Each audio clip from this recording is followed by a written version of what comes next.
एकदा स्वामींबरोबर श्रीपाद भट व काही सेवेकरी कोन्हाळी गावाच्या रानातून चालले होते. आता दिवसभर चालून चालून सेवेकऱ्यांचे पाय खूप दुखायला लागले होते. त्यांना खूप भूकही लागली होती. त्यावेळी स्वामींनी विश्रांती घेण्याचा निर्णय घेतला आणि स्वामी शेतात जाऊन बसले. आता स्वामी आल्यामुळे सर्व शेतकऱ्यांनी स्वामींना अन्नपाणी ग्रहण करण्याचा आग्रह केला.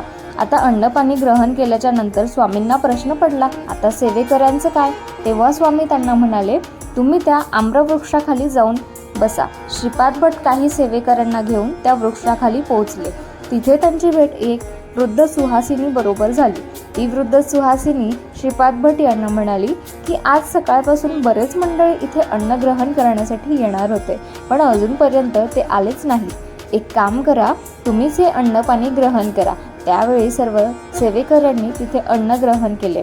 आणि मित्रांनो, चमत्कारिक गोष्ट म्हणजे ती वृद्ध सुहासिनी दुसरं कोणी नसून प्रत्यक्ष श्री स्वामी समर्थ महाराजांच्या रूपात अन्नपूर्णेचा अवतार होते. म्हणूनच आपण इतके भाग्यशाली आहोत की स्वामींना त्यांच्या या रूपात पाहून त्यांचे दर्शन घेऊन त्यांचा आशीर्वाद प्राप्त करू शकतो. श्री स्वामी समर्थ.